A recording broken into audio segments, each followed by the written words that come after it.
Madalas ko na rin tong ginagawa noon pa man. Dahil ang dahon ng laurel, makakatulong din naman to para na rin sa atin, lalo na rin sa kasaganahan. Mabangong halimuyak ang dala rin. Dito nga po sa pinakadahon ng laurel, isang buong, hindi po dapat sira ang pinakadahon nito, isa lamang po ang kakailanganin. At pagkatapos, kumuha rin po ako ng eggshell.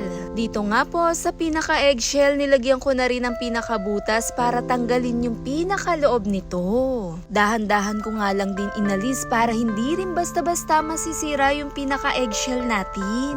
Napakasimpleng paraan din to, makakatulong bago man salubungin natin ang pagpasok din talaga ng 2025 para sa atin.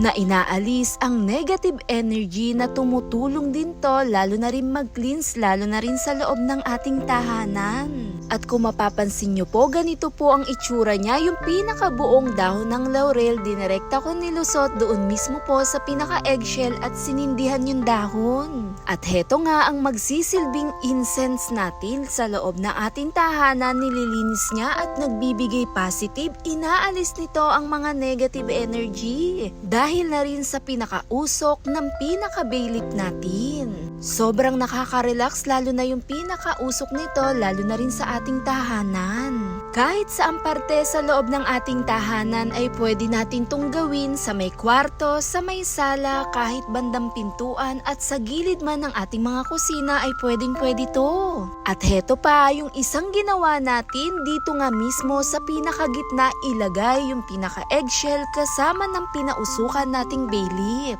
At ilagay lamang ito bandang pintuan natin. At heto din talaga ay makakaakit ng mga positibong enerhiya na nagtataguyod ng kaunlaran, lalo na rin sa ating mga buhay. Nasa itaas pa rin ang lahat ng pagpapala, sipagan, kabutihan, lalo na heto'y gabay lamang, maging positibo pa rin. Thanks for watching guys! Subscribe and hit the bell icon for more new videos.